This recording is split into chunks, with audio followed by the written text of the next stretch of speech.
Morning, everyone. It's a beautiful morning. It's clear. We haven't seen this really since we've been here, but you can see that huge volcano back there.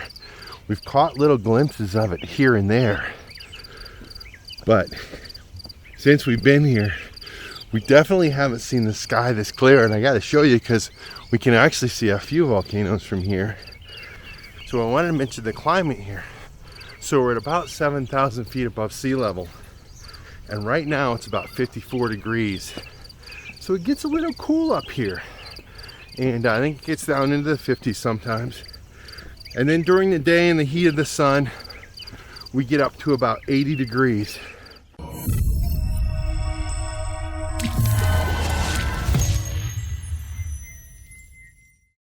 Let me tell you a little bit about this campground we're at and kind of give you an update on what's going on. First, this campground is legendary on the iOverlander app, the app we use to find campgrounds and border crossing information and all of that stuff. Even before COVID, Hans, the man that runs this place, was super helpful to overlanders. Always had good advice, helped plan the trips. If you needed to work on your van, this is the place to do it. But during COVID, he stored like 30 vehicles here for people from all around the world that had to fly home because of COVID and couldn't get their vehicles. He has taken care of them. He's helped handle the paperwork for extensions for all of that. He's just really a super cool guy. He's from Germany. He's been here for many, many years, and he runs this place like a German beer garden. So we go up there, and it's just really a cool atmosphere. Another thing Hans has done is he has built a tiny house here that he rents out. Now he's got several options. You can just rent the tiny house by the weekend or by the week, just like you would a hotel room or whatever. Or you could come in and you could buy the tiny house and leave it here on his lot here and just pay him a maintenance fee monthly for the green space and to take care of it. And you'd always have a home when you came to Ecuador. Another option is you can buy it and ship it anywhere in Ecuador. Or if you want one that's a little bit different, he will build you another one. So this is a super cool place with so many options. There are 4 other overlanders here right now, people coming and going. It is a super cool campground, and it is the perfect time for us to stumble up on it because we have yet to fix our electrical system. We cannot find the part we need here. We're going to have it shipped in from the United States. And Hans is helping us do all of that, allowing us to use this address and telling us the best way to ship it. And my sister-in-law back in Florida is an angel because she's dealing with all the shipping logistics on that end for us. We hope to have that part here in about 10 days. When we find out what it costs to get it shipped in, we'll pop in and tell you. But we will be here for a while because we can plug into an electrical outlet and we're able to cook. So if you watched the last video, you know that our 12-volt system works in the van, which means a lot of our stuff does work, but our 110 system, like the stuff you have in your house, does not work, which means we cannot cook. But Hans has let us run an extension cord, so we have our cooktop again. So we're just going to hunker down here. There are a ton of cool things to do in this area. We will be taking day trips, maybe an overnight trip while we wait on this part to come in. So this is northern Ecuador, about 2 hours south of the border with Colombia. And we're going to make sure you guys get to see this place. Morning, everyone. Today I get to go on a hike. I'm pretty pumped. My first big hike in Ecuador. But I'm lucky because today the sky is clear, and look at that giant volcano over there. Now, we've been able to see it a couple days, but it frequently, since we've been here, is hiding behind the clouds. But Ecuador has like 48 volcanoes, and they're giant, including one volcano that's closest to the sun. Now, it's not that one, but you can see there's another volcano over there. But my hike is actually going to take me up on this ridge up behind our camp spot and up there. Now there's supposed to be some ruins out there, and I want to get up there quick so I still have the clear sky for this beautiful look. So it's early in the morning. Snow's still sleeping. Of course, the kitties want to go for a walk, but we got to get going. So let's go. Oh, so see this bike in this tent right here? So that guy strolled in. He's from Ireland. He strolled in last night on his bike. He's been on his bike for 2.5 years. He started up in West Virginia and rode down through the US and through Central America. He came across the Darien Gap on a sailboat, and he kind of traveled along the same timeline as us. He was in Mexico during the COVID. But anyway, we chatted with him last night. Really cool guy. We exchanged some stories. Really interesting. But anyway, it looks like the gate's locked. So we're gonna have to try to get out of here. We'll figure it out. So we've been here a few days, and you know, we had to get the inverter. And to be honest with you, a lot of places just don't ship to Ecuador. And so we had to get shipped to Snow's sister-in-law. We had the inverter shipped there, and then it's gonna get forwarded down here, and Hans has helped us with all that. So we kind of been doing that and catching up on a bunch of other stuff that accumulates while we're traveling on the road. But in any event, I've been getting stir crazy because we've been hanging out for a few days. So I've been needing a good walk. So I asked Hans what the closest walk is. And he pointed to this one, which is about 200 meters down the road. So we'll see if we can find the trailhead, the first little bits down the road, and that's what I'm looking for now. Trying to move kind of fast because these clouds are kind of starting to set in. Wow, look at these beautiful rugged mountains. I'm pretty excited. But also there's a big, I mean not a huge, but a nice sized lake right here. You can see the volcano and the reflection back there. Wow. Okay, I think I see the trailhead up there off to the left. You can kind of see it winding up through the mountain right there, just to the right of that Laguna sign. Here we go, guys. Steep little, a steep little walk up here. Right off the bat, lots of pretty flowers. And I see these little things that are new to me all over down here. But the hummingbirds and the butterflies love those. Hans said there was some steep stuff right off at the beginning. And he's not kidding. So, but we're gonna hustle up this. And I think it flattens out a bit more up closer to the top. I can tell you right now, this trail's tricky. The water runs down through this ditch, which is about 2 feet deep. And there's a little rim up here it looks like you can walk against. But every single one of these plants is prickly and thorny and grabs you and cuts you along the way. So, definitely gonna be a tough first piece here, guys. All right, just for reference, this ridge right here, the van's on the other side of that. So when we started the hike, I pointed that out to you. So we're coming up the back side of that, if you will. And finally, this thing is leveled out and smoothed out a little bit. You guys might be curious.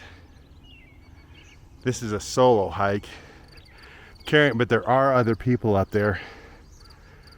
Carrying about 30 pounds of gear, including all the camera stuff and my water. But Snow and Hans both know which way I'm going, so we should be good. So this is super steep. I have to take baby steps to keep wind in my lungs. But right there is a switchback that crosses to that slope.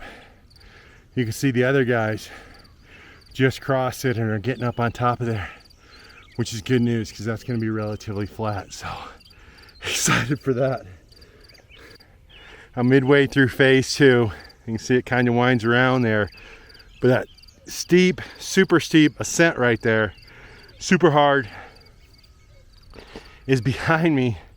And now I've sort of got this lateral move kind of across the ridge, which is changing my views.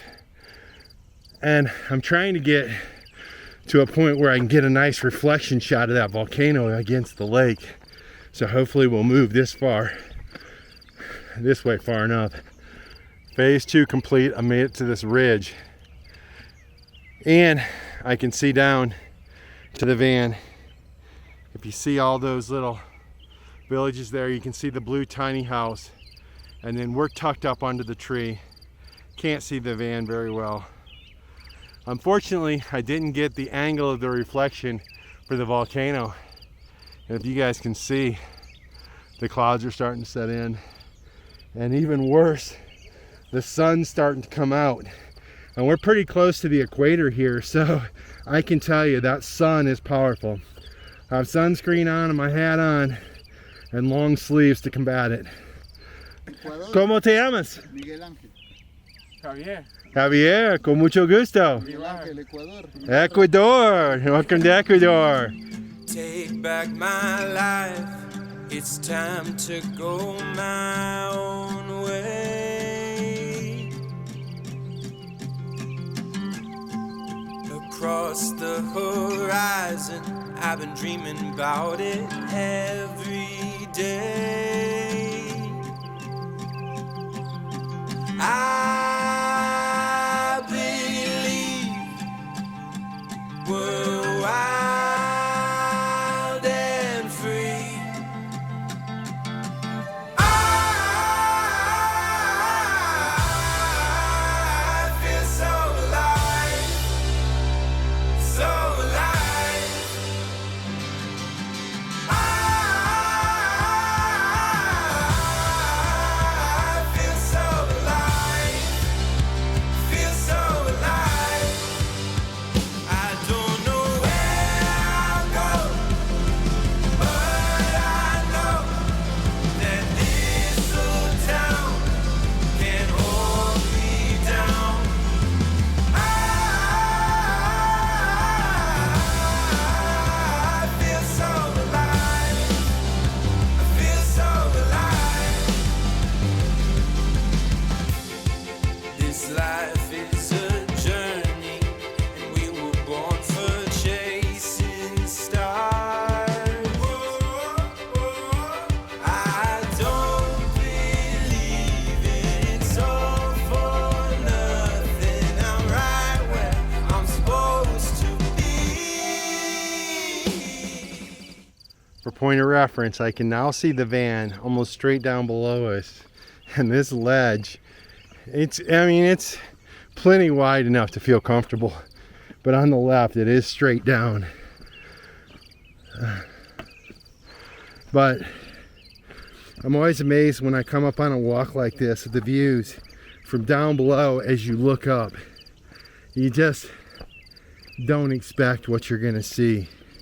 And this is no different. Even though I've been staring up at this mountain for a few days now, it's still full of surprises. I made it up to a cobblestone road. You can see here comes the truck barreling down.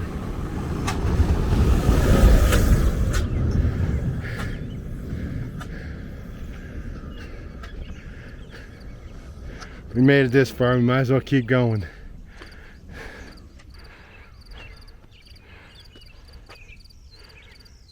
I guess this cobblestone road is piece number 5 to this hike. But if you can see up in front of us, this switchback road goes quite a ways. But there's a little bit of mountain still left above me. I'd kind of like to get a peek and see what's on the other side. So we're gonna keep going. All right, guys. You can see the trucks up there. I've already been walking about 30 minutes on the road. So he went all the way down and then snaked around. So yeah, it's still a long ways to go. Okay, I came around another switchback. I think you'll be able to see the road down below me up here, but you can see it goes up and wraps around the corner. And then looks like the top's right there. So we're getting close. But down to the left there, that's the road that I came around. I gotta walk around there to get back quite a ways. So we're still going up. It's gonna be a long way back, but we're still going. All right, guys, I'm 3 hours into this hike, and I've kind of reached a point where I don't know where to go from here. It's an hour and a half walk, says the Google back. And so, getting low on water. I'm gonna go up a little bit more. See these ruins of these old houses here? This old house? Beautiful view. It looks like it was made from mud. But I've passed a few fields and they're still farming by hand up here. And on these steep slopes, it looks like they're farming corn and some other stuff. All right, the Google shows this trail ending. So I think I'm pretty close to the end. It looks like it's starting to go down. I don't think I want to go down it, so I don't know where it goes. And I definitely don't want to go back up. So guys, I have reached the point where it's time to turn around and go back. So I was about to return and go back the same way I came up, and this nice gentleman came along and he's going to show me the back way down. Apparently it's a little bit shorter this way. The problem is, as you guys know, my Spanish is terrible. So I'm taking it on faith that we're going the right way, because I don't know if I can make it up this way again for sure.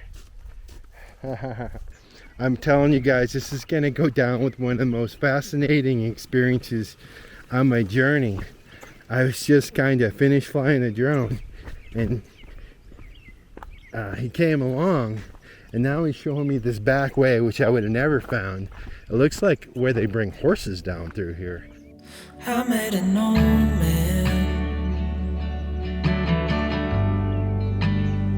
I said, tell me your story.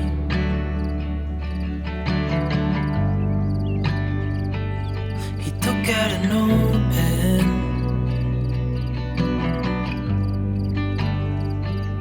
and wrote something for me.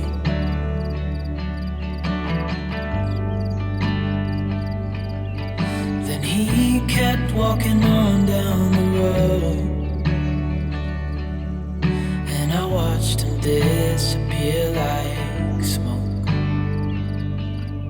And I thought I'd just seen a ghost. Then I looked down at what he wrote.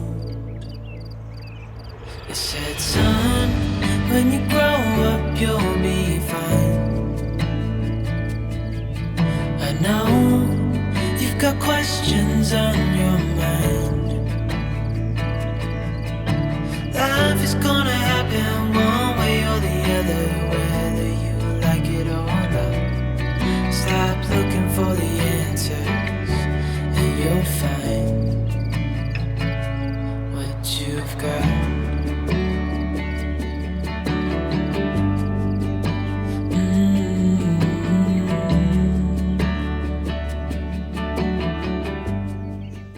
Okay, I just made it back to the trailhead where I first got onto the cobblestone road. So I gotta still have a steep decline down. But that was the nicest man. He lived right over there, kind of on the side of the mountain in a little shack. But he showed me down here. He was agile like a goat at 83 years old, 7 children, 5 grandchildren. Really kind of pointed out the area, and the best I could understand it, it was just an amazing experience. But I'm hot, I'm out of water, my feet hurt, my back hurts. Time to get back to the van and get some food. I had truly forgotten how steep this first part of the trail was. I mean, I remember heavy breathing on the way down and all that, but this was a super hard downhill. But I made it back to the road. Snow's got some lunch at the restaurant, so I'm stoked about that. I'm exhausted and hungry, and I'm ready to be home. All right, looks like we made it. She's having lunch in the lap of luxury. If you like this video, be sure to subscribe to our channel and hit that notification bell so you guys know when we put out new videos. And don't forget, you can always follow us over on Instagram to see what's going on in between videos. Cheers, guys!